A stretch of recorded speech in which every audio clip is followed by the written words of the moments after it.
Welcome to Solanki education digital.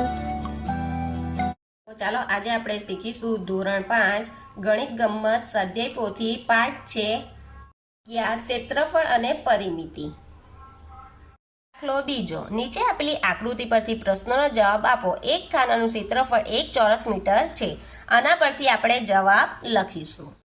મેદાન ABCDનું ક્ષેત્રફળ કેટલું થાય? આપણી 7 સેન્ટીમીટર અને પહોળાઈ 5 સેન્ટીમીટર.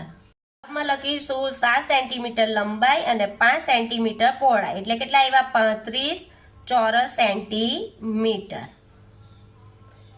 હવે બીજું, બાગ EFG H નું ક્ષેત્રફળ શોધો.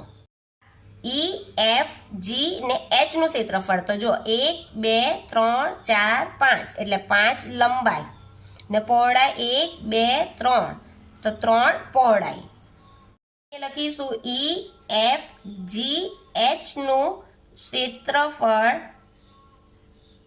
બરાબર લંબાઈ ગુણ્યા પહોળાઈ. તો લંબાઈ આપણી કેટલી છે? 5 અને 3 પહોળાઈ એટલે 5 તાલી 15 ચોરસ સેન્ટીમીટર આવશે. તો ત્રીજું, રસ્તાનું ક્ષેત્રફળ કેટલું થાય? ત્રીજાનો રસ્તાનું ક્ષેત્રફળ તો આપણે પહેલા લખવાનું ABCD નું ક્ષેત્રફળમાંથી આપણે EFG H નું ક્ષેત્રફળ બાદ કરવાનું છે. તો ABCD નું ક્ષેત્રફળ આપણું કેટલું આવ્યું છે? 35 ચોરસ સેન્ટીમીટર અને EFG નું આવ્યું છે 15 એટલે કેટલા આવ્યું?